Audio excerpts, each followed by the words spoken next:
میرا یہ قدم تمام اولیاء کرام کی گردن پر ہے۔ ایک مرتبہ محلہ حلبہ میں اپنے مہمان خانے میں وعظ فرماتے ہوئے حضور سیدنا غوث اعظم پر اچانک حالت کشف طاری ہوئی۔ آپ رحمت اللہ علیہ نے فرمایا، میرا یہ قدم ہر ولی اللہ کی گردن پر ہے۔ یہ ارشاد سن کر تمام اولیاء اللہ نے اپنی گردنیں جھکا دیں۔ صلحائے امت نے اس کی توضیح فرمائی ہے کہ آپ رحمت اللہ علیہ کے عہد مبارک اور بعد میں قیامت تک آپ کی عطا کے بغیر ولی اللہ ولایت کے درجے پر فائز نہیں ہو سکتا۔ سلطان الہند حضرت خواجہ معین الدین چشتی المعروف خواجہ غریب نواز اس وقت خراسان کے پہاڑوں پر مجاہدات میں مشغول تھے۔ انہوں نے بھی حضور سیدنا غوث اعظم کا ارشاد گرامی سن کر اپنی گردن جھکا دی اور یوں عرض گزار ہوئے، آپ کے قدمین شریفین میرے سر اور میرے آنکھوں پر ہیں۔ حضور سیدنا غوث اعظم فرماتے ہیں کہ میں 10 برس کی عمر میں اپنے شہر کے مکتب میں حصول علم کے لیے جایا کرتا تھا۔ اس وقت میرے ساتھ ملائکہ بھی ہوتے تھے جو میرے آگے پیچھے میری حفاظت کے لیے چلتے تھے۔ جب میں مدرسہ پہنچتا تو یہ منادی کرتے تھے، اللہ کے ولی کے لیے جگہ خالی کر دو۔ چنانچہ وہ میرے لیے جگہ خالی کر دیتے تھے۔ ایک مرتبہ میں نے ایک ایسے شخص کو دیکھا جس نے فرشتوں کی آواز سن کر کہا، جس میں کوئی مزاحمت نہ ہوگی، کہ یہ ایک نہایت معزز گھرانے کا فرد ہے اور عن قریب اس کو وہ عظمت حاصل ہوگی جس میں کوئی مزاحمت نہ ہوگی اور اس کو ایسا قرب نصیب ہوگا کہ اس کو کوئی فریب نہ دے سکے گا۔ پھر 40 برس بعد میں نے اس شخص کو پہچانا، وہ شخص ابدالوں میں سے تھا۔ حضرت شیخ ابو سعود احمد بن بکر حریمی سے مروی ہے کہ حضور سیدنا غوث اعظم نے فرمایا کہ میں 55 سال تک تنہا عراق کے بیابانوں میں پھرتا رہا۔ میں لوگوں کو نہ جانتا، لوگ مجھے نہ جانتے۔ اسی دوران میرے پاس رجال الغیب اور جنات تشریف لاتے جنہیں میں طریقت اور اصول کی تعلیم دیتا تھا۔ ابتدا میں جب میں عراق میں داخل ہوا تو حضرت خضر میرے ہم سفر بنے اور بعد میں اس وقت ان کو پہچانتا نہ تھا اور اس کے ساتھ میرا معاہدہ ہوا کہ میں ان کے کسی حکم کی خلاف ورزی نہیں کروں گا۔ ایک مرتبہ انہوں نے مجھے ایک جگہ بیٹھنے کا حکم دیا اور میں اس جگہ 3 سال تک بیٹھا رہا۔ سال میں ایک مرتبہ حضرت خضر میرے پاس تشریف لاتے، فرماتے کہ یہی تیرا مقام ہے جہاں تجھے پہنچایا گیا ہے۔ اس عرصہ کے دوران تمام نفسانی خواہشات مجھ پر انسانی شکل میں وارد ہوئیں، لیکن اللہ عز و جل نے مجھے ہر موقع پر استقامت عطا فرمائی اور مجھے ان خرافات سے بچائے رکھا۔ ابتدا میں میرا نفس مجاہدہ کا کوئی طریقہ اختیار کرتا تو میں اس پر قائم ہو جاتا اور کسی چیز کو قبول نہ کرتا تھا۔ ایک طویل مدت تک اپنا گلا گھونٹتے ہوئے میں مدائن کے جنگلوں میں مجاہدات میں مشغول رہا۔ حضور سیدنا غوث اعظم فرماتے ہیں کہ میں نے اپنے نفس کو مختلف مجاہدوں، مختلف ریاضتوں اور مختلف مشقتوں میں ڈالے رکھا۔ 1 سال تک میں گری ہوئی چیزیں اٹھا کر کھاتا رہا، دوسرے سال پانی پر گزارا کیا اور تیسرے سال نہ میں نے کچھ کھایا، نہ پیا اور نہ ہی سویا۔ ایک مرتبہ شدید سردی کی وجہ سے میں ایوان کسریٰ کے کھنڈرات میں سویا تو رات بھر میں 40 مرتبہ طبیعت خراب ہوئی۔ حضور سیدنا غوث اعظم فرماتے ہیں، ہر سال ایک بزرگ آتے اور وہ مجھے جبہ دے کر چلے جاتے۔ اسی طرح میں نے بے شمار طریقوں سے دنیا اور نفس سے چھٹکارا پانے کی کوشش کی۔ لوگ مجھے دیوانہ سمجھتے تھے۔ میں برہنہ جسم جنگلوں میں چلا جاتا اور کانٹوں پر لوٹتا شور مچاتا تھا۔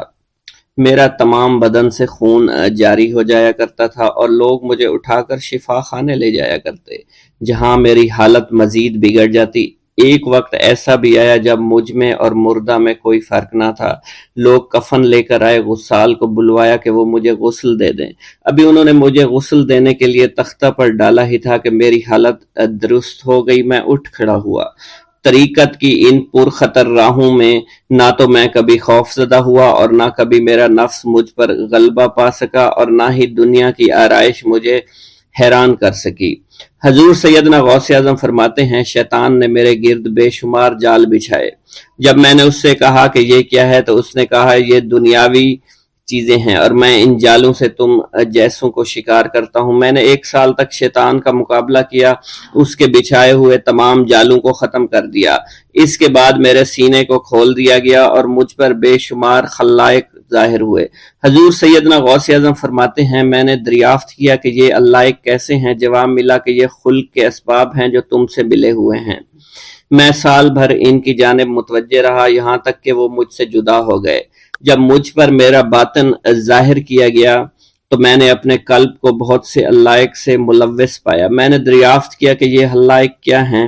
جواب ملا یہ تمہارے ارادے، تمہارے اختیارات ہیں۔ چنانچہ 1 سال تک ان کی جانب متوجہ رہا کہ وہ مجھ سے دور ہو گئے۔ میرا قلب ان تمام غلاظتوں سے نجات پا گیا۔ پھر مجھ پر میرے نفس کو ظاہر کیا گیا، میں نے اس کا مشاہدہ کیا، مجھے معلوم ہوا اس کے ساتھ کچھ امراض اور بھی ہیں اور نفس کی خواہشات زندہ ہیں، نفس کا شیطان سرکش ہے۔ چنانچہ میں نے سال بھر پھر توجہ دلائی اور میرے نفس کے تمام امراض سرے سے ہی ختم ہو گئے اور اس کے شیطان نے کلمہ پڑھ لیا اور پھر میرے تمام امور اللہ کے لیے ہو گئے اور میں اپنی ہستی سے باہر نکل آیا۔ حضور سیدنا غوث اعظم فرماتے ہیں پھر میں توکل کے دروازے پر آیا تاکہ میرا مقصد پورا ہو، لیکن جب میں نے توکل کے دروازے پر پہنچا تو بے شمار لوگ موجود تھے۔ میں اس ہجوم کو چیرتا ہوا آگے بڑھا اور شکر کے دروازے پر پہنچ گیا، یہاں پر بھی لوگوں کا جمع غفیر موجود تھا، اس سے بھی چیرتا ہوا آگے بڑھا اور مشاہدہ کے دروازے پر پہنچ گیا اور یہاں پر موجود ہجوم کو چیرتا ہوا اندر داخل ہوا، حتیٰ کہ سب سے آخر میں مجھے فقر کے دروازے پر لایا گیا۔ فقر کا دروازہ خالی تھا۔ جب اس دروازہ میں داخل ہوا تو دیکھا جن جن چیزوں کو میں نے ترک کیا تھا وہ سب یہاں موجود تھیں۔ یہاں مجھے ایک بہت بڑے روحانی خزانے کی فتوحات سے نوازا گیا اور میرے لیے تمام دنیا کے خزانے کھول دیے گئے۔ مجھے روحانی عزت، دائمی فنا اور خالص آزادی عطا فرمائی گئی۔ میری تمام چیزیں جو میری ہستی اور میری صفات سب معدوم ہو گئیں اور میری ہستی کی جگہ کسی اور نے لے لی۔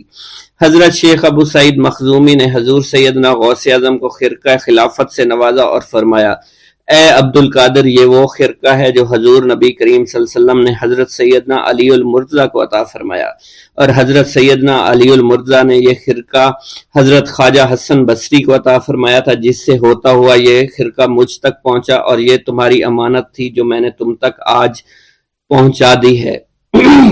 حضور سیدنا غوث اعظم نے جب خرقہ مبارک کو زیب تن کیا تو آپ پر بے شمار انوار و تجلیات کی بارش ہونا شروع ہو گئی۔ حضور سیدنا غوث اعظم نے حضرت شیخ ابو سعید مخزومی کے مدرسہ میں تدریسی فرائض سر انجام دینا شروع کر دیے۔ آپ کے لیے فی الحال تدریسی مصروفیات کے علاوہ کوئی کام نہ تھا۔ آپ کی شبانہ روز کی محنت سے آپ کے نام کا شعرہ کچھ ہی دنوں میں سارے بغداد میں پھیل گیا۔ طلبہ دور دراز کے علاقوں سے علم کے حصول کے لیے آنے لگے۔ طلبہ کی تعداد جب مزید بڑھنا شروع ہو گئی تو ارد گرد کے کئی مکانات کو خرید کر مدرسہ میں داخل کر لیا گیا۔ کتب سیر میں منقول ہے کہ 528 ہجری میں آپ مدرسہ نظامیہ کی وسیع عمارت تعمیر فرما چکے تھے۔ اس مدرسہ کی تعمیر میں آپ نے بحیثیت مزدور بھی حصہ لیا تھا۔ حضرت شیخ ابو الخشاب سے مروی ہے کہ میں جوانی میں جب علم نحو پڑھ رہا تھا تو لوگوں نے مجھے حضور سیدنا غوث اعظم کے پاس جانے کا مشورہ دیا، اور اس کی وجہ سے مجھے بھی اشتیاق ہوا کہ میں آپ کا واز سنوں۔ ایک مرتبہ کچھ لوگوں کے ہمراہ آپ کی مجلس میں دوستوں کے ہمراہ حاضر ہوا۔ آپ نے میری جانب توجہ کرتے ہوئے فرمایا ہماری صحبت اختیار کر لو۔ چنانچہ میں نے آپ کے فرمان کے مطابق آپ کی صحبت کو اختیار کر لیا۔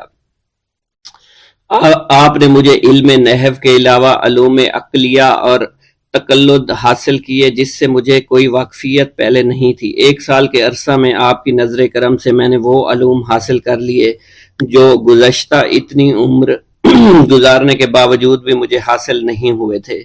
منقول ہے حضرت شیخ بقا بن بطو، شیخ علی بن ہیتی اور شیخ کیلوی جب حضور سیدنا غوث اعظم کے مدرسہ میں آتے تو جھاڑو دیا کرتے تھے اور چھڑکاؤ کرتے تھے، لیکن آپ کی اجازت کے بغیر کبھی اندر داخل نہ ہوتے تھے۔ اجازت ملنے کے بعد آپ حضرات اندر داخل ہوتے اور اجازت ملنے پر ہی بیٹھتے تھے۔ آپ سے امان طلب کرتے اور امان مل جانے کے بعد مؤدب ہو کر بیٹھ جاتے۔ جس وقت آپ کہیں جانے کا ارادہ کرتے تو یہ حضرات سواری کے ہمراہ چلتے۔ آپ انہیں اس فعل سے منع فرمایا کرتے تھے اور کہتے تھے کہ ہمیں آپ کے ذریعے قرب الہی حاصل ہوا ہے۔ حضرت شیخ محمد قائل الادنیٰ سے مروی ہے کہ ایک مرتبہ حضور سیدنا غوث اعظم سے دریافت کیا گیا کہ آپ کی بزرگی اور عظمت کا راز کیا ہے؟ آپ نے فرمایا کہ میں کبھی جھوٹ نہیں بولتا اور کبھی کسی سے کذب بیانی نہیں کرتا۔ بسم اللہ الرحمن الرحیم۔ السلام علیکم۔ حضور سیدنا غوث اعظم فرماتے ہیں، میں 10 برس کی عمر میں اپنے شہر کے مکتب میں حصول علم کے لیے جایا کرتا تھا۔ اس وقت میرے ساتھ ملائکہ بھی ہوتے تھے جو میرے آگے پیچھے میری حفاظت کی غرض سے چلتے تھے۔ جب میں مدرسہ پہنچتا تھا تو وہ بار بار منادی کرتے تھے، اللہ کے ولی کے لیے جگہ خالی کر دو۔ چنانچہ وہ میرے لیے جگہ خالی کر دیتے تھے۔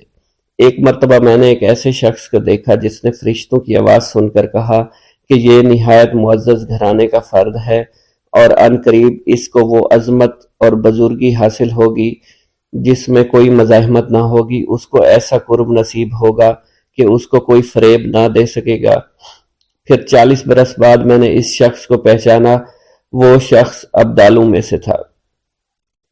حضرت شیخ ابو سعود احمد بن ابی بکر سے مروی ہے، حضور سیدنا غوث اعظم نے فرمایا، میں 25 سال تک تنہا عراق کے بیابانوں میں پھرتا رہا۔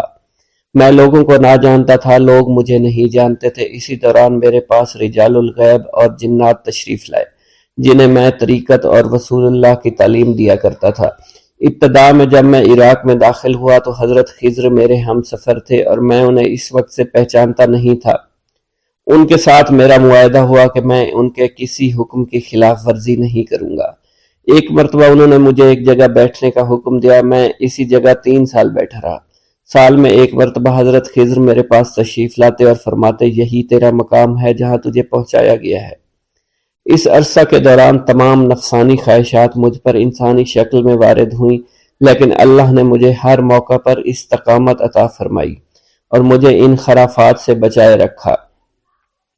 ابتدا میں میرا نفس مجاہدہ کا کوئی طریقہ اختیار کرتا تو میں اس پر قائم ہو جایا کرتا تھا اور کسی چیز کو قبول نہیں کرتا تھا۔ ایک طویل مدت تک اپنا گلا گھونٹتے ہوئے میں نے مدائن کے جنگلوں میں مجاہدات میں مشغول رہا۔ حضور سیدنا غوث اعظم فرماتے ہیں، میں نے اپنے نفس کو مختلف مجاہدوں اور ریاستوں اور مشقتوں میں ڈالے رکھا۔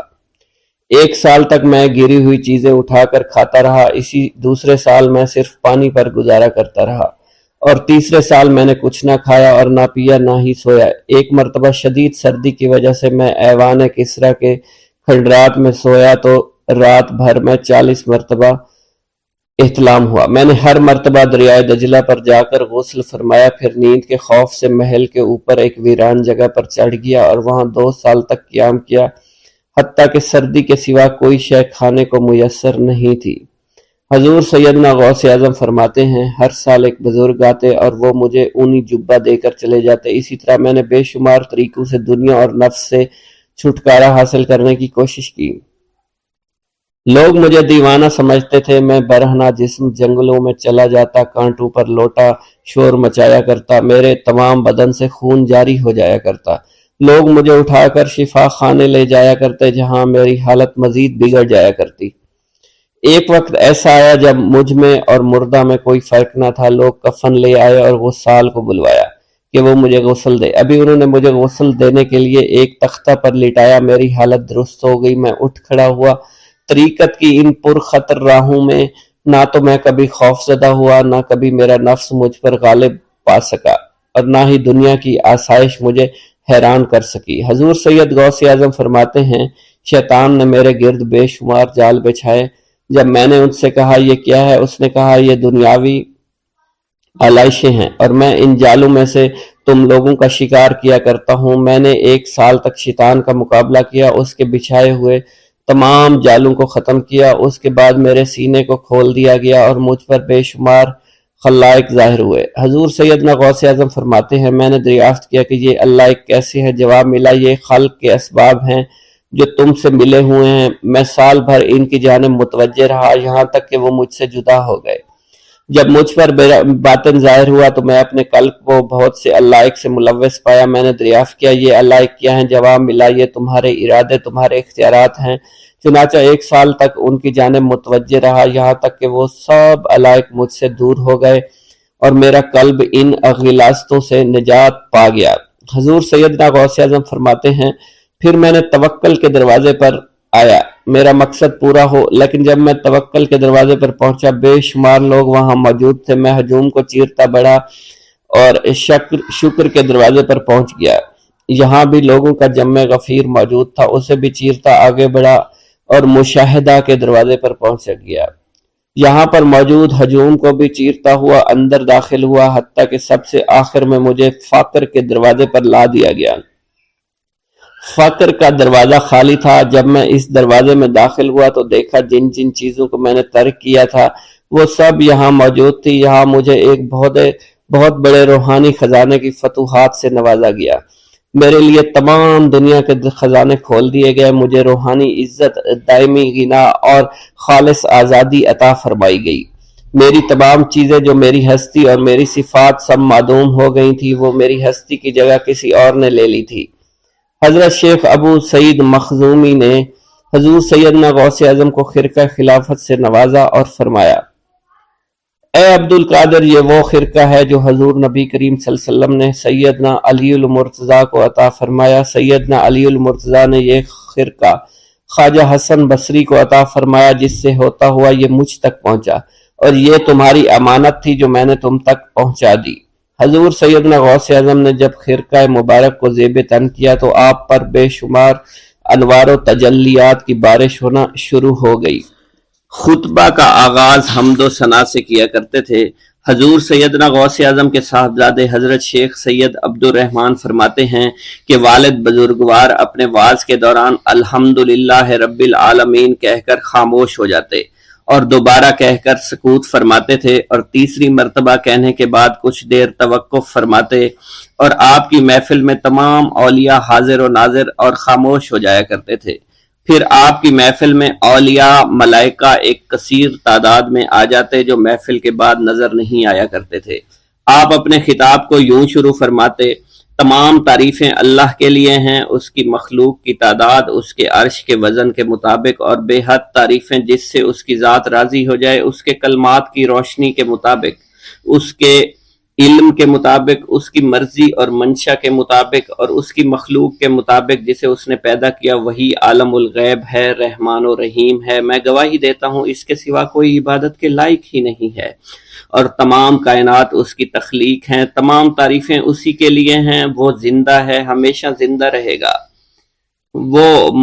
اسے موت نہیں آتی بلکہ وہ مارتا ہے، تمام بھلائیاں اسی کے لیے ہیں، اور واحد ہے، یکتا ہے، کوئی شریک نہیں ہے، کوئی وزیر نہیں ہے، اس نے نہ کسی کو جنا ہے اور نہ ہی اسے کسی نے جنا ہے، وہ بلند و بالا ہے، اس جیسا کوئی نہیں۔ میں اس کی گواہی دیتا ہوں حضور نبی کریم صلی اللہ علیہ وآلہ وسلم اللہ کے رسول، اللہ کے پیغمبر ہیں، وہ تمام مخلوقات سے افضل ہیں۔ اللہ عز و جل نے ان کی ہدایت دے کر ان کو بھیجا تاکہ وہ دین اسلام کو تمام ادیان پر بلند کریں، خواہ مشرکین اس کو برا سمجھیں۔ اللہ راضی ہو خلیفہ اول حضرت سیدنا ابو بکر صدیق سے، جن کی تائید حق کے ساتھ تھی، جن کو حضور نبی کریم نے عقیق کا لقب دیا، جو پاک تھے، پاکیزہ نسل سے تعلق رکھتے تھے، جنہوں نے ہر موقع پر حضور نبی کریم صلی اللہ علیہ وسلم کی حمایت کی اور ان کی تصدیق فرمائی، اور اب بھی نبی کریم کے ہمراہ ابدی آرام فرما رہے ہیں۔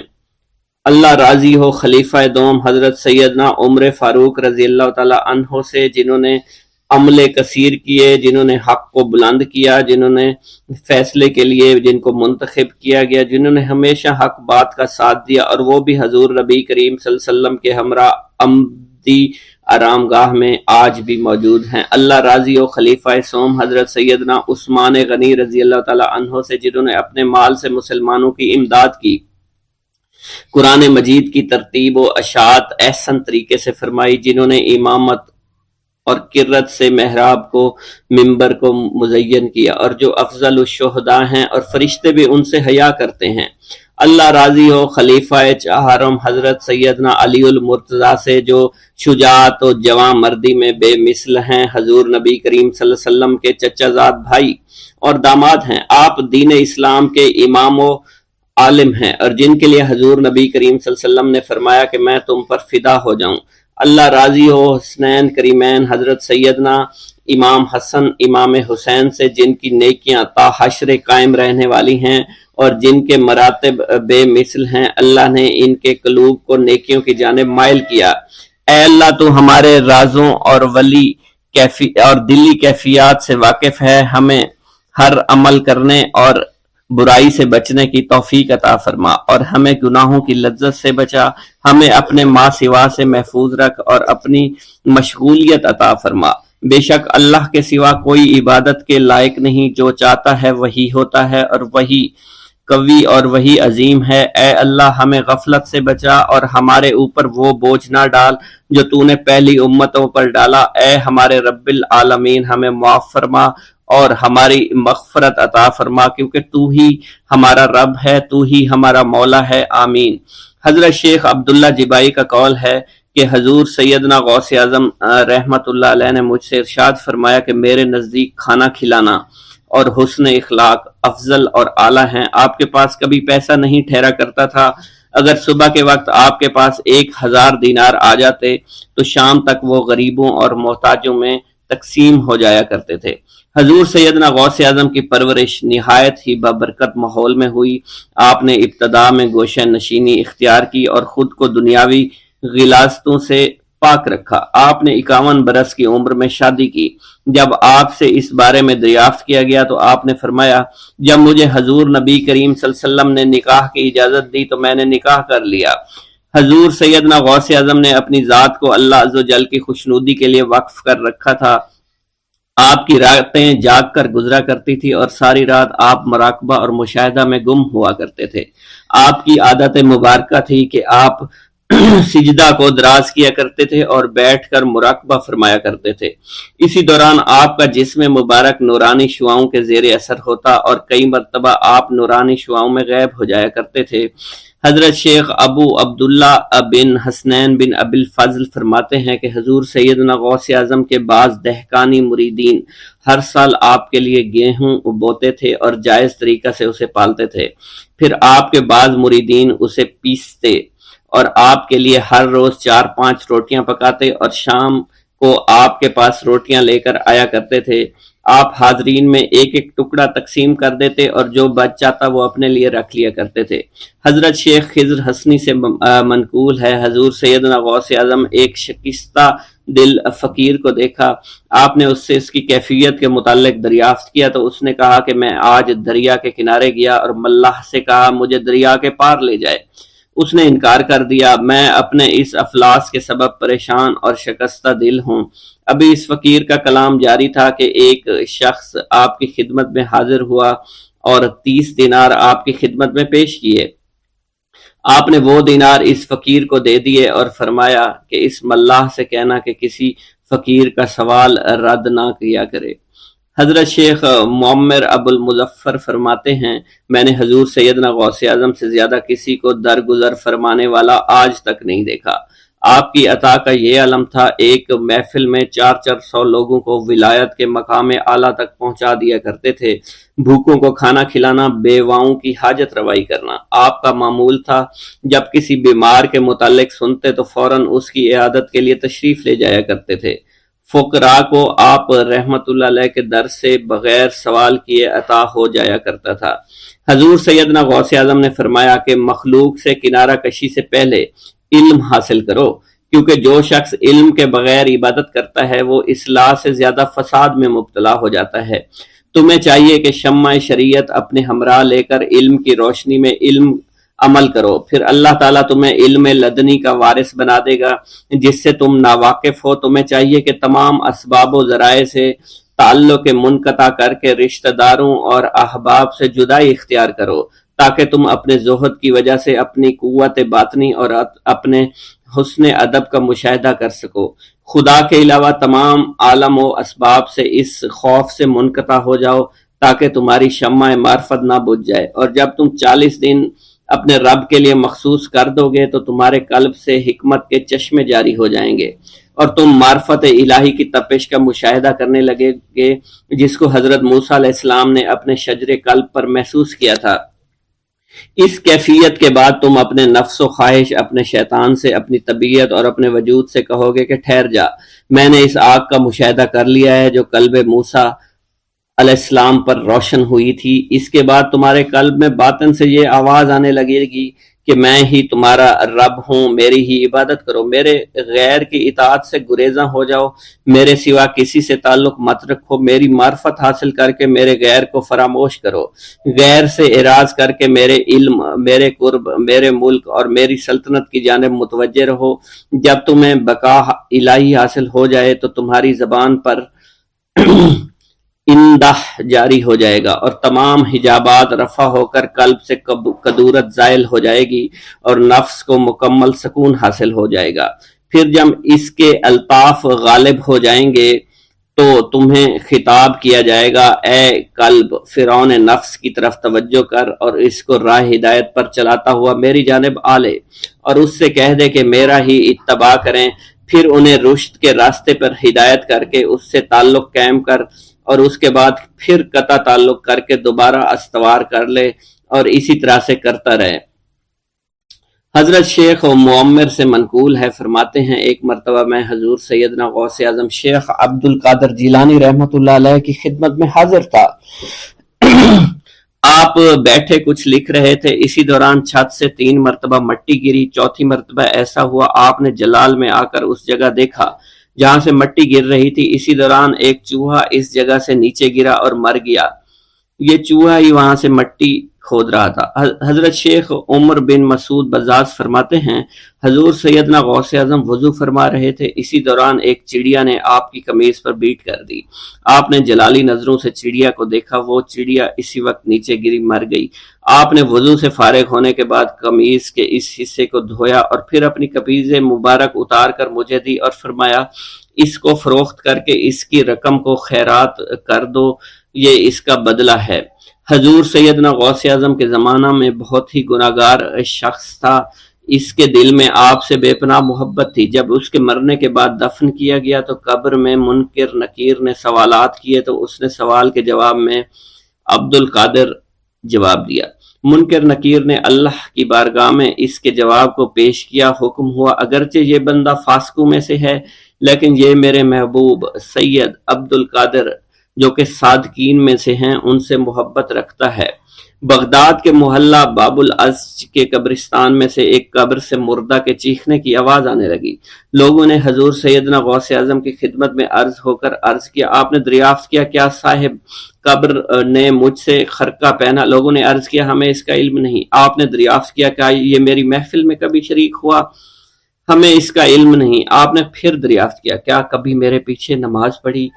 نہیں معلوم۔ آپ نے مراقبہ فرمایا اور آپ کے چہرہ مبارک پر جلالیت کے آثار نمودار ہو گئے۔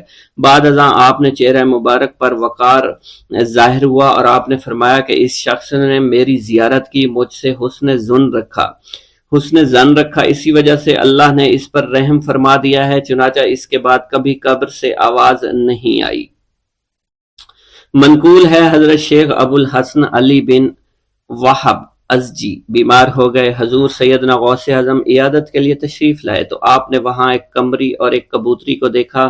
حضرت شیخ ابو الحسن نے آپ سے عرض کی کہ یہ کبوتری 6 ماہ سے انڈے نہیں دے رہی اور قمری 9 مہینے سے بول نہیں رہی۔ آپ نے کبوتری سے فرمایا تو اپنے مالک کو فائدہ پہنچا اور قمری سے فرمایا تو اپنے خالق کی تسبیح کر۔ چنانچہ قمری نے اسی وقت کوکو کرنا شروع کر دیا، یہاں تک کہ بغداد کے لوگ اس کی آواز سننے کے لیے جوق در جوق جمع ہونا شروع ہو گئے اور کبوتری نے بھی انڈے دے دیے اور ان سے بچے نکلے۔ بسم اللہ الرحمن الرحیم۔ ناظرین گرامی، روایت میں آتا ہے کہ قطب الاقطاب حضرت شیخ عبد القادر جیلانی الحسنی والحسینی الجیلانی، حضرت غوث اعظم شیخ عبد القادر جیلانی رحمۃ اللہ علیہ جب نماز ادا کرتے تو بہت زار و قطار رویا کرتے، یعنی گریہ زاری کیا کرتے تھے۔ روتے روتے آپ کی ہچکی بن جایا کرتی تھی۔ جب آپ رحمت اللہ علیہ مسجد میں اپنے مریدین اور شاگردوں کے ساتھ باجماعت نماز پڑھتے، اللہ پاک کی محبت اور عشق میں اتنے ڈوب کر عبادت کرتے کہ ان کے شاگرد آپ کی رقت آمیزی کو دیکھ کر، یعنی رونے کے انداز کو دیکھتے اور کہتے اگر اصل نماز دیکھنی ہے تو غوث پاک کی نماز کو دیکھا جائے۔ تو ایک بار کا ذکر ہے کہ آپ رحمت اللہ علیہ عراق کی مسجد میں سے باجماعت نماز پڑھ کر باہر نکلے۔ آپ کے مریدین بھی آپ کے ساتھ تھے۔ آپ نے دیکھا کہ اسی محلے میں کچھ بچے اخروٹ کے ساتھ کھیل رہے ہیں۔ آپ بچوں سے بہت پیار کیا کرتے تھے، گویا کہ خود بچپن میں کبھی بچوں کی طرح کھیل کود نہیں کر سکے، لیکن بچوں کو دیکھ کر آپ مسکراتے تھے۔ آپ آگے بڑھنے لگے اور مریدین کی بڑی جماعت بھی آپ کے ساتھ تھی۔ ابھی آپ زیادہ دور نہیں گئے تھے کہ ان بچوں نے ایک دوسرے کے کان میں کچھ بولنا شروع کر دیا اور اشارے میں باتیں کرنے لگے کہ کیا خیال ہے کہ جو بابا جی سب سے نمایاں ہیں، نورانی چمکتے ہوئے چہرے والے ہیں، سب سے آگے چل رہے ہیں، ان کو بولا جائے جو فرمائش ہمیں کرنی ہے ان سے کر دیں، کیا یہ ہمیں ڈانٹیں گے تو نہیں؟ تو کچھ سمجھدار بچے ہم زبان ہوئے اور کہا نہیں نہیں، یہ جو بابا ہے نا بہت اچھے ہیں، ان سے جو کچھ کہو گے انہوں نے وہ ہماری بات پوری کرنی ہے، ہم ان سے ایک میٹھی اور لذیذ چیز آج منگواتے ہیں۔ تو ان میں سے ایک بچہ جو سب سے بڑا تھا پاس آیا اور کہا بابا میری بات سنیں۔ آپ نے بہت پیار اور شفقت سے اس کے سر پر ہاتھ رکھا اور کہا بیٹا کہو۔ اس نے کہا کہ میرا دل کر رہا ہے کہ میں آپ سے کچھ مانگوں۔ آپ نے فرمایا کہ کہو بیٹا کیا چاہتے ہو؟ وہ کہنے لگا کہ مجھے آپ اس فلاں جلیبی والے سے جلیبی لا کر دے سکتے ہیں، میرا کھانے کا بہت دل کر رہا ہے۔ میں چلا جاتا لیکن بابا میری باری آنے والی ہے، جب تک میں جلیبی لے کر وہاں آؤں گا میری باری چلی جائے گی۔ آپ رحمت اللہ علیہ کے وہاں کے مشہور بزرگ بڑے سردار لوگ ہیں، آپ کے خادمین آپ کے نوکر بننے کے لیے جان کی بازی لگانے کو تیار رہتے ہیں۔ ادھر وہ بچے آپ کے رتبے کو بھی دیکھ رہے تھے اور یہ بھی دیکھ رہے تھے کہ آپ کون سی شخصیت ہے، لیکن پھر بھی اتنے سارے لوگوں کو چھوڑ کر آپ سے وہ بچہ کہتا ہے کہ بابا مجھے جلیبی لا کر دے دیں۔ بابا جی نے کہا کہ ٹھیک ہے میں لا کر دے دیتا ہوں۔ آپ کا ایک مرید آپ کے پاس آیا اور کہا حضرت آپ کیوں اس بات پر توجہ دے رہے ہیں؟ آپ اس بچے کی فرمائش پر جلیبی لا رہے ہیں۔ حضرت آپ پر میری جان قربان ہو، میں اس بچے کو جلیبی لا کر دے دیتا ہوں۔ آپ رحمت اللہ علیہ نے اسے اپنے ہاتھ کے اشارے سے منع فرمایا اور کہا اس نے مجھ سے کہا ہے نا تو میں ہی اس کی خواہش کو پورا کروں گا۔ پھر آپ رحمت اللہ علیہ اس جلیبی والے کے پاس تشریف لے گئے اور جلیبی والا کچھ دیر پہلے اداس بیٹھا ہوا تھا۔ آپ رحمت اللہ علیہ اس کی دکان میں تشریف لے گئے تو وہ خوشی خوشی سے جھومنے لگا۔ آپ رحمت اللہ علیہ نے اس جلیبی والے سے جلیبی لی، اس نے خوشی خوشی آپ رحمت اللہ علیہ کے ہاتھوں میں جلیبی تھما دی۔ وہ آدمی لگ بھگ 70 سال کا تھا، اس بڑھاپے میں بھی وہ کام کرنے پر مجبور تھا۔ اس کی آنکھوں میں آپ رحمت اللہ علیہ کو دیکھ کر آنکھوں سے آنسو آ گئے۔ اس نے روتے ہوئے کہا اللہ کا لاکھ لاکھ شکر ہے، اس نے میری دعا سن لی۔ آپ نے میری دکان میں قدم رکھے تو کئی دنوں سے آپ کے انتظار میں یہاں بیٹھا ہوا تھا۔ میں جانتا تھا کہ آپ ضرور میری دکان پر تشریف لائیں گے۔ آپ رحمت اللہ علیہ نے فرمایا تمہیں کیسے پتا تھا کہ میں تمہاری دکان پر آؤں گا؟ وہ کہنے لگا کہ حضرت عرصہ ہوا ہے، کئی مہینوں سے میرا کاروبار نہیں چل رہا تھا، میرا کاروبار دن بدن ٹھپ ہوتا جا رہا تھا، فاقوں تک کی نوبت آ گئی تھی۔ مجھے اپنی فکر نہیں تھی لیکن اپنے چھوٹے چھوٹے بچوں کی تھی۔ اس بڑھاپے میں اللہ تعالیٰ نے اولاد تو دی لیکن ان کو پالنے کا کوئی بندوبست نہیں ہو رہا تھا۔ میں نے اپنی اس پریشانی کا ذکر کسی سے کیا تو اس نے کہا کہ عراق کے ایک شہر میں چلے جاؤ، وہاں پر کوئی ایک فقیر ہے، اس سے دعا کراؤ، وہ جس کے لیے دعا کرتے ہیں اس کا کام بن جاتا ہے۔ میں اتنا پریشان تھا کہ اس آدمی کے کہنے پر اس فقیر سے ملنے چلا گیا۔ اس کی تلاش کر کے میں نے اس سے کہا تم میرے لیے دعا کرو تاکہ میرے کاروبار میں ترقی ہو جائے اور میرے رزق میں برکت ہو جائے اور تنگ دستی دور ہو جائے تاکہ میں بیوی بچوں کا پیٹ پال سکوں۔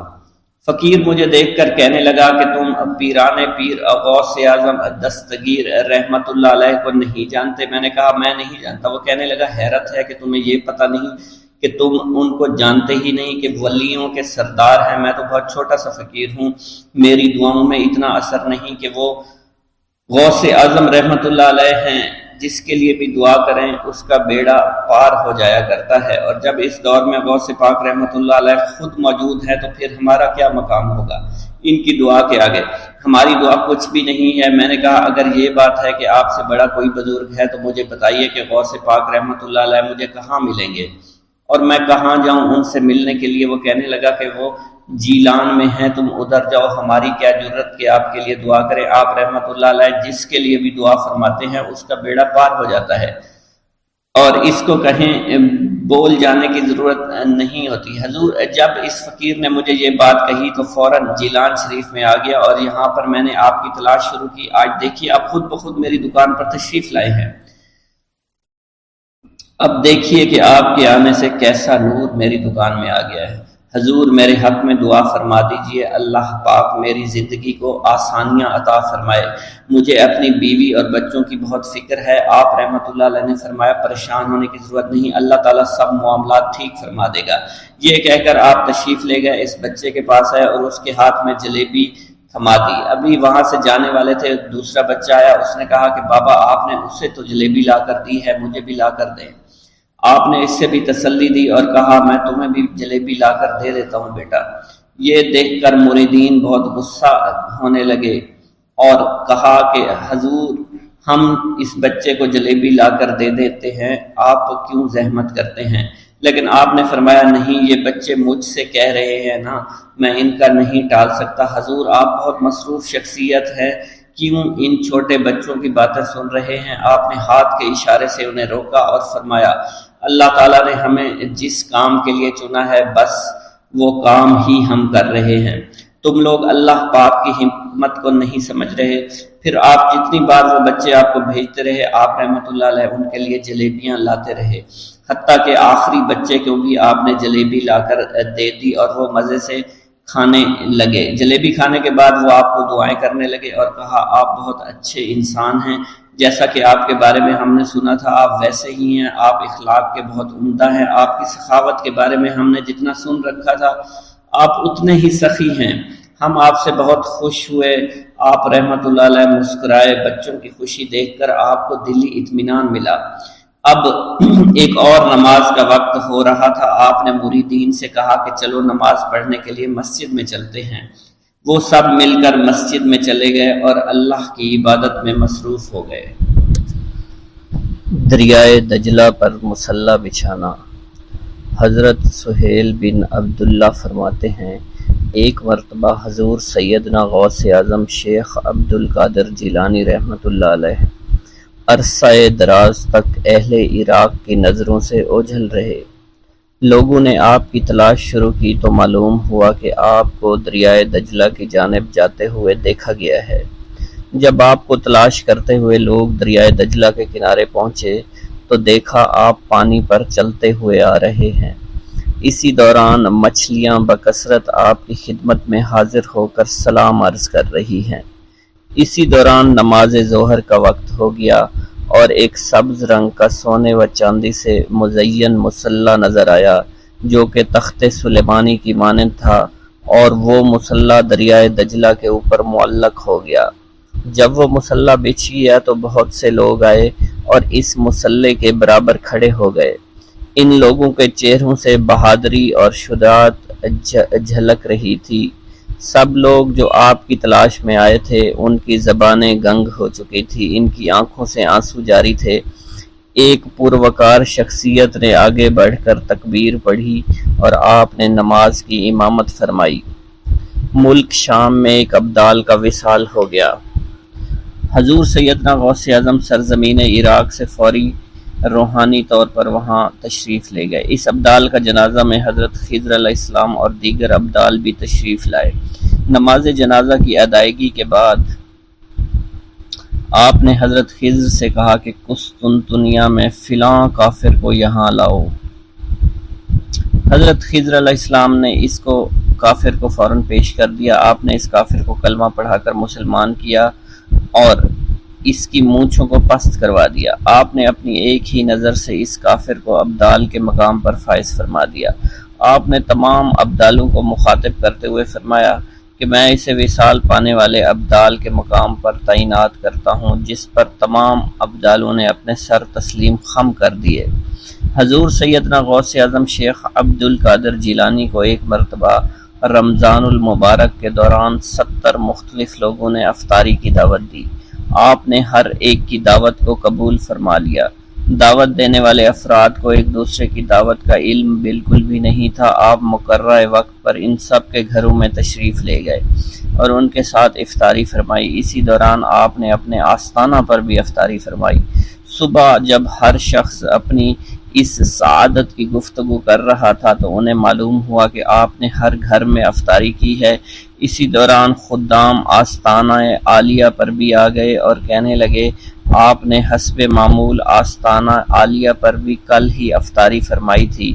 جب آپ کی خدمت میں اس بات کو بیان کیا گیا تو آپ نے فرمایا کہ تمام لوگ اپنے قول میں سچے ہیں اور میں نے ہر ایک کی دعوت کو قبول کیا اور ہر ایک کے گھر کے ساتھ افطاری فرمائی۔ منقول ہے خلیفہ وقت نے جب ابو یحییٰ بن سعید جو کہ ابن المزاحم ظالم کے نام سے مشہور تھا کو قاضی کے عہدے پر تعینات کیا۔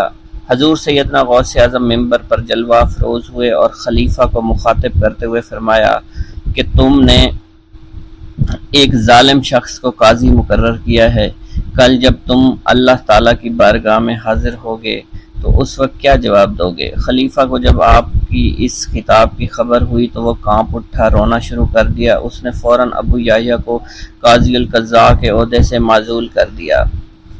حضرت شیخ ابو عباس خضر حسین فرماتے ہیں، ایک رات ہم سب حضور سیدنا غوث اعظم کی خدمت میں حاضر تھے۔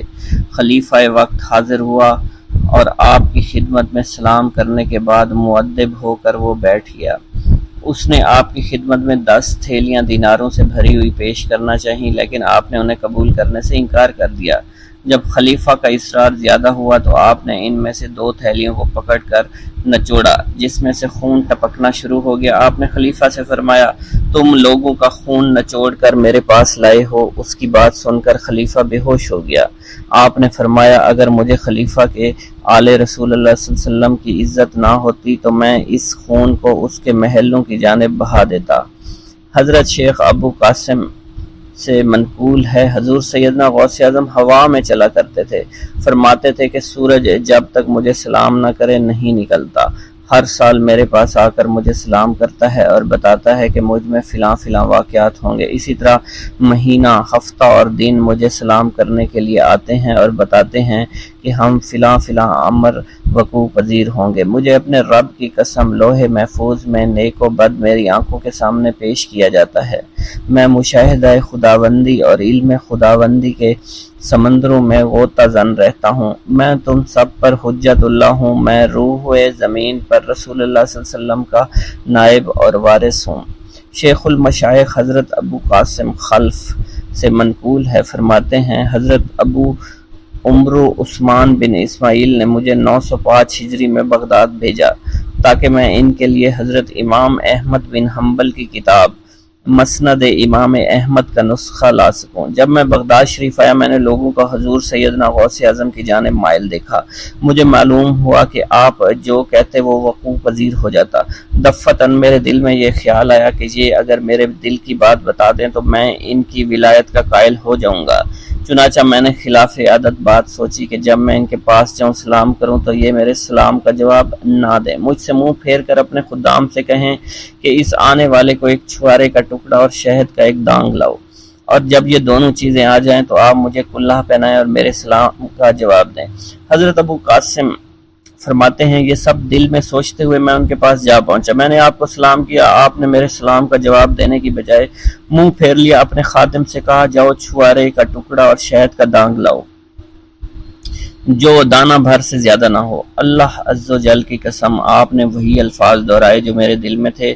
پھر جب خادم وہ چیزیں لے آیا تو آپ نے میرے سامنے پیش کی اور مجھے کلاه پہنانے کے بعد میرے سلام کا جواب دیا اور فرمایا، اے خلف تو یہی چاہتا تھا۔ حضرت ابو قاسم خلف بن عیاش شافعی فرماتے ہیں، میں دل سے آپ کی عظمت کا قائل ہو گیا، آپ کی خدمت میں رہ کر احادیث کا علم حاصل کیا۔ حضرت شیخ ابو مظفر منصور فرماتے ہیں میں حضور صلی اللہ علیہ وسلم حضور سیدنا غوث اعظم رحمۃ اللہ علیہ کی خدمت میں حاضر ہوا۔ اس وقت میں جوان تھا اور میرے پاس فلسفہ علم الروح کی ایک کتاب تھی۔ آپ نے مجھ سے فرمایا اے منصور یہ کتاب تیرا برا ساتھی ہے، اٹھو اسے دھو دو۔ حضرت شیخ ابو مظفر منصور فرماتے ہیں مگر میرے دل نے اس کو دھو ڈالنا مناسب نہیں سمجھا۔ اس کتاب میں منقول چند مسائل مجھے بے حد مرغوب تھے۔ میں نے ارادہ کیا کہ میں آپ کے سامنے سے اٹھوں اور اس کتاب کو گھر لے جاؤں۔ آپ نے میری جانب دیکھا اور مجھ سے اٹھا نہ گیا اور میری حالت قیدی کسی ہو گئی۔ آپ نے مجھ سے فرمایا کتاب دو۔ میں نے جب اسے کھولا تو وہ سفید کاغذ تھے جس پر کوئی حرف نہ لکھا ہوا تھا۔ آپ نے اس کتاب کی ورگردانی شروع کر دی اور فرمایا یہ کتاب فضائل قرآن ہے اور یہ محمد بن زریش کی تصنیف ہے۔ حضرت شیخ ابو مظفر منصور فرماتے ہیں پھر آپ نے وہ کتاب مجھے واپس فرما دی۔ میں نے جب اس کتاب کو دوبارہ دیکھا تو وہ واقعی فضائل قرآن کی کتاب تھی اور محمد بن زریش کی تصنیف تھی۔ آپ نے فرمایا کیا تو توبہ کرتا ہے کہ اپنی زبان سے وہ بات کہے جو تیرے دل میں نہ ہو؟ میں نے عرض کی ہاں۔ اس کے بعد مجھے فلسفہ و احکام اور روحانیت جو مجھے یاد تھے وہ بھول گئے اور میرے باطن سے ایسے محو ہوئے کہ کبھی میرے دل میں آئے ہی نہیں تھے۔ منقول ہے حضور سیدنا غوث اعظم شیخ عبد القادر جیلانی کے زمانہ میں ایک مقرب کی ولایت سلب کر لی گئی۔ سب چھوٹے بڑے اس کو حقارت کی نگاہ سے دیکھنے لگے۔ اس نے 360 اولیاء اللہ سے التجا کی کہ وہ اس کے حق میں دعا فرمائیں، لیکن اس کا نام لوح محفوظ پر اشتیاق کی فہرست میں لکھ دیا گیا تھا۔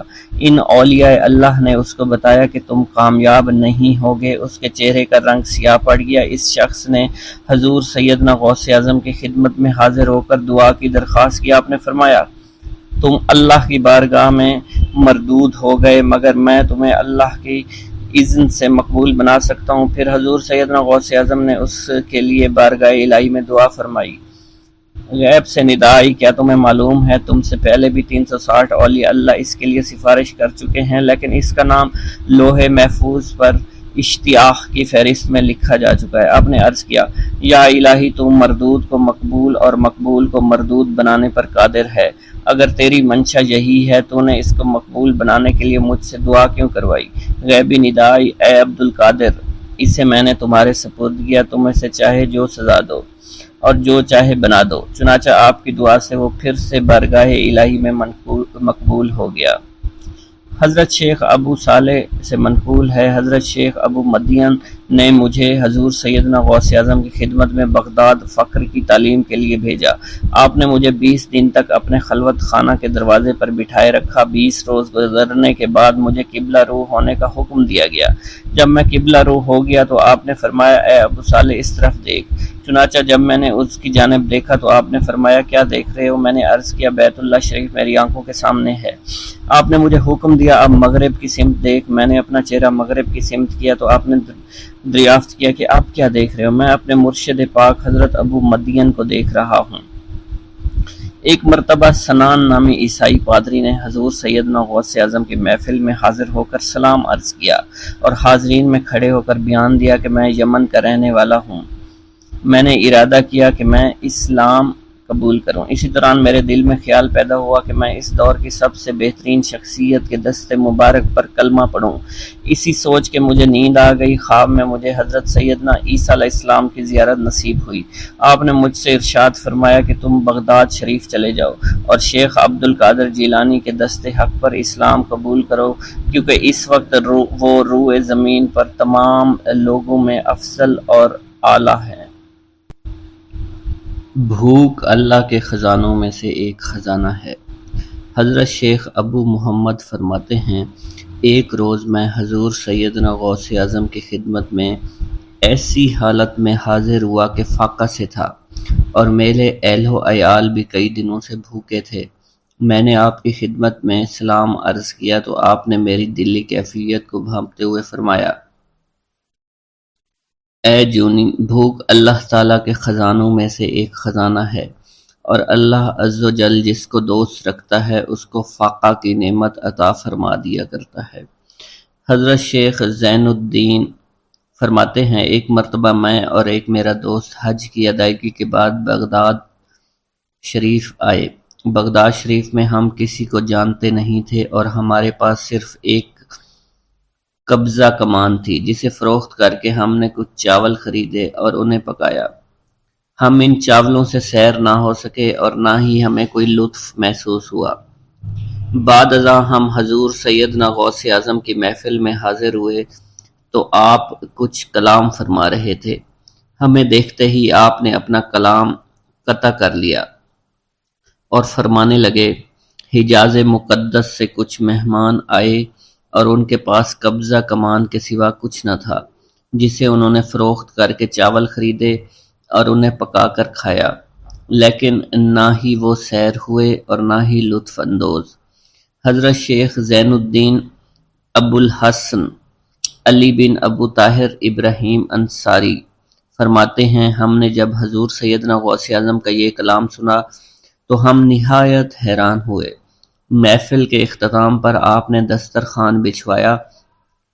میں نے آہستگی سے اپنے دوست سے اس کی پسندیدہ چیز کے متعلق پوچھا تو اس نے کہا، حلوہ کھانا چاہتا ہے، اور میرے دل میں اس وقت شہد کی خواہش پیدا ہوئی۔ ابھی یہ سب کچھ ہمارے دلوں میں ہی تھا کہ حضور سیدنا غوث اعظم نے اپنے خادمین کو حکم دیا، جاؤ حلوہ شہد لے آؤ۔ خادمین نے حکم کی تعمیل کی اور حلوہ اور شہد ہمارے سامنے لا کر رکھ دیا۔ آپ کا اس طرح ہمارے دلوں کی بات پر مطلع ہونے سے ہم حیران رہ گئے۔ حضرت ابو حفص عمر بن صالح بغدادی ایک مرتبہ اپنی اونٹنی کو ہانکتے ہوئے حضور سیدنا غوث اعظم کی خدمت میں حاضر ہوئے۔ عرض کرنے لگے، حضور میں حج کے لیے بیت اللہ شریف جانا چاہتا ہوں، مگر میری یہ اونٹنی میرا ساتھ دینے کے قابل نہیں ہے اور فی الحال میرے پاس کوئی دوسری سواری بھی نہیں ہے۔ آپ نے اس اونٹنی کی پشت پر ہاتھ پھیرا۔ اس کے بعد حضرت ابو حفص عمر بن صالح بغدادی نے اس اونٹنی کو ایڑی لگائی تو وہ اونٹنی بیت اللہ شریف تک بھاگتی ہی چلی گئی اور کوئی دوسری سواری اس کے قریب نہیں پہنچ سکی۔ حضرت ابو حامد فرماتے ہیں، میں ایک مرتبہ بغداد شریف میں حضور سیدنا غوث اعظم کی خدمت میں حاضر ہوا اور اپنا مصلح آپ کے نزدیک بچھا کر بیٹھ گیا۔ آپ نے مجھ سے فرمایا، اے حامد تم ان قریب بادشاہوں کے دسترخوان پر بیٹھو گے۔ چنانچہ جب میں حران واپس پہنچا تو سلطان نور الدین زنگی نے مجھے اپنے پاس رہنے پر مجبور کر دیا اور مجھے اپنا مصاحب خاص مقرر کر دیا اور ناظم اوقاف مقرر فرمایا۔ حضرت شیخ ابو المظفر اسماعیل سے منقول ہے کہ ایک مرتبہ حضرت شیخ الہیتی بیمار ہو گئے۔ حضور سیدنا غوث اعظم ان کی عیادت کے لیے تشریف لائے۔ آپ نے ان کے نزدیک کھجور کے 2 درخت دیکھے جو 4 سال سے خشک تھے اور ان پر پھل نہیں آتا تھا۔ آپ نے ان درختوں کے نیچے بیٹھ کر وضو کیا اور 2 رکعت نماز ادا فرمائی۔ کچھ دن گزرنے کے بعد ان درختوں پر پھل لگ گئے اور وہ دوبارہ سے سرسبز و شاداب ہو گئے۔ جھولی کو میری بھر دو ورنہ کہے گی دنیا، ایسے سخی کا منگتا پھرتا ہے مارا مارا۔ مولانا عبد الرحمن جامی فرماتے ہیں، حضور سیدنا غوث اعظم کا ایک مرید آپ کے ہمراہ مسجد کی جانب جا رہا تھا۔ جمعہ کا دن تھا۔ اس دن کسی بھی شخص نے آپ کو دیکھ کر نہ سلام کیا نہ ہی کچھ توجہ فرمائی۔ اس مرید کے دل میں خیال آیا کہ پہلے تو آپ جمعہ کی نماز کی ادائیگی کے لیے بڑی مشکل سے لوگوں کے ہجوم میں سے ہوتے ہوئے مسجد کی جانب تشریف لے جایا کرتے تھے، اور آج کوئی شخص بھی آپ کو سلام نہیں کر رہا ہے اور نہ آپ کے نزدیک آ رہا ہے۔ مولانا عبد الرحمن جامی فرماتے ہیں، ابھی یہ خیال اس مرید کے دل میں ہی تھا کہ حضور سیدنا غوث اعظم نے مسکرا کر اس مرید کو دیکھا، پھر لوگوں کا ایک جمع غفیر اکٹھا ہو گیا اور ہر کوئی آپ سے سلام کرنے کا خواہش مند تھا، یہاں تک کہ اس مرید اور آپ کے درمیان ہجوم حائل ہو گیا۔ اس مرید کے دل میں یہ خیال آیا کہ یہ پہلا حال اچھا تھا جب میں اور آپ تنہا تھے۔ مولانا عبد الرحمن جامی فرماتے ہیں، حضور سیدنا غوث اعظم شیخ عبد القادر جیلانی نے ایک مرتبہ پھر اس مرید کی دلی کیفیت کو بھانپتے ہوئے فرمایا، تمہیں معلوم نہیں لوگوں کے دل میری مٹھی میں ہیں، میں انہیں چاہوں تو پھیر دوں، چاہوں تو اپنی جانب متوجہ کر لوں۔ ایک مرتبہ ایک عورت حضور سیدنا غوث اعظم کی خدمت میں بیٹے کو لے کر حاضر ہوئی۔ عرض کیا میرے اس بیٹے کو آپ سے دلی لگاؤ ہے، آپ اسے اپنی غلامی میں قبول فرما لیں، میں اللہ عز و جل اور آپ کی خاطر اپنے بیٹے پر اپنے حق کو معاف کرتی ہوں۔ آپ نے اس لڑکے کو قبول فرما لیا۔ چند روز بعد وہ عورت اپنے بیٹے سے ملنے کے لیے آئی تو وہ لڑکا آپ کے حکم سے مجاہدات میں مشغول تھا اور بے حد کمزور اور لاغر ہو چکا تھا۔ اس عورت نے جب آپ کو دیکھا تو آپ اس وقت مرغی کا گوشت کھا رہے تھے، آپ کے سامنے ہڈیاں پڑی ہوئی تھی۔ اس عورت نے آپ سے کہا کہ آپ خود تو مرغی کھاتے ہیں جبکہ میرا بیٹا سخت مجاہدات میں مشغول ہے۔ آپ نے اس عورت کی بات سننے کے بعد ہڈیوں کی جانب اشارہ کیا اور حکم دیا، اللہ عز و جل کے حکم سے زندہ ہو جاؤ۔ آپ کا یہ فرمانا تھا کہ ان ہڈیوں سے ایک سالم مرغی زندہ کھڑی ہو گئی۔ آپ نے فرمایا کہ جب تیرا بیٹا اس منزل پر پہنچ جائے گا تو پھر جو چاہے گا کھائے گا۔ منقول ہے ایک مرتبہ حضور سیدنا غوث اعظم کو اللہ عز و جل کی جانب سے حکم ہوا کہ 700 مردوں اور 700 عورتوں کو واصل باللہ کریں۔ آپ نے اللہ کے اس فرمان کے مطابق مجمع عام میں نظر دوڑائی تو مجمع میں سے 700 مرد اور 700 عورتیں علیحدہ ہو گئیں۔ آپ نے ان پر نگاہ ولایت ڈالی تو وہ سب واصل اللہ ہو گئے۔ حضور سیدنا غوث اعظم مدینہ منورہ میں حضور نبی کریم کے روضہ مبارک پر حاضری دینے کے بعد باپیادہ بغداد شریف واپس تشریف لا رہے تھے۔ راستے میں ایک چور جو کہ ناکہ لگا کر کسی مسافر کا انتظار کر رہا تھا، اس نے آپ کو قریب آنے پر روک لیا۔ آپ نے اس چور سے دریافت کیا تم کون ہو؟ اس نے کہا دیہاتی ہوں۔ آپ کو بذریعہ کشف اس کی بدنیتی کی خبر ہو چکی تھی۔ اسی دوران اس چور کے دل میں خیال پیدا ہوا کہ یہ غوث اعظم ہوں گے۔ آپ نے اس کے دل کی بات کو بھانپتے ہوئے فرمایا کہ میں عبد القادر ہوں۔ چور نے جب آپ کی بات سنی فوراً قدموں میں گر پڑا اور معافی کا خواستگار ہوا۔ آپ کو اس کی حالت پر ترس آ گیا۔ آپ نے اللہ عز و جل کے حضور اس کے لیے دعا فرمائی تو ندائے غیبی سنائی دی، اے غوث اس چور کو سیدھے راستہ دکھاتے ہوئے قطب بنا دو۔ آپ نے اس چور کی جانب نگاہ دوڑائی تو آپ کے فیض روحانی سے قطب کے درجے پر وہ فائز ہو گیا۔ حضرت شیخ ابو عباس خضر بن عبداللہ بن یحیی حسینی فرماتے ہیں ایک مرتبہ میں نے خلیفہ ابو المظفر یوسف عباسی کو حضور سیدنا غوث اعظم شیخ عبد القادر جیلانی کی خدمت میں موجود پایا۔ اس نے آپ سے کسی کرامت کو دیکھنے کی درخواست کی اور کہا کہ اس سے میرا دل مطمئن ہو جائے گا۔ حضور سیدنا غوث اعظم حضرت سیدنا شیخ عبد القادر جیلانی نے خلیفہ سے پوچھا کہ تو کیا چاہتا ہے؟ اس نے کہا کہ ایک سیب، اور اس وقت عراق میں سیبوں کا موسم نہ تھا۔ آپ نے اپنے دستے مبارک فضا میں بلند کیا اور دیکھتے ہی دیکھتے آپ کے ہاتھ میں 2 سیب آ گئے۔ آپ نے ایک سیب ابو المظفر کو دیا اور دوسرا خود رکھ لیا۔ ابو المظفر نے جب اپنا سیب چیرا تو اس میں سے کیڑا نکل آیا۔ اس نے جب اپنا سیب چیرا تو یہ اندر سے سفید تھا، اس میں سے کستوری کی خوشبو آ رہی تھی۔ ابو المظفر نے وجہ دریافت کی تو آپ نے فرمایا اس سیب میں سے کیڑا اس وجہ سے نکلا کیونکہ اس سیب کو ظالم کا ہاتھ لگا ہوا تھا۔ حضرت شیخ ابو محمد سے مروی ہے ایک مرتبہ میں حضور سیدنا غوث اعظم کی خدمت میں بغداد شریف حاضر ہوا۔ کچھ دنوں تک آپ کے ہاں قیام پذیر رہا اور روحانی فیوز و برکات سے مالا مال ہوا۔ بعد ازاں جب میں واپس اپنے ملک مصر روانہ ہونا لگا تو آپ نے مجھ سے فرمایا کہ کبھی کسی سے کوئی چیز مت مانگنا۔ پھر آپ نے اپنی انگشت شہادت میرے منہ میں ڈالی اور فرمایا کہ اسے اچھی طرح چوسو۔ چنانچہ میں نے آپ کے فرمان کے مطابق ایسا ہی کیا۔ جب میں آپ سے اجازت لینے کے بعد واپس اپنے ملک مصر روانہ ہوا تو بغداد شریف سے مصر تک کی طویل مسافت کے دوران مجھے کچھ بھوک محسوس نہیں ہوئی، اور میں جوں جوں آگے بڑھتا رہا اپنے جسم میں توانائی کو پہلے سے زیادہ پاتا۔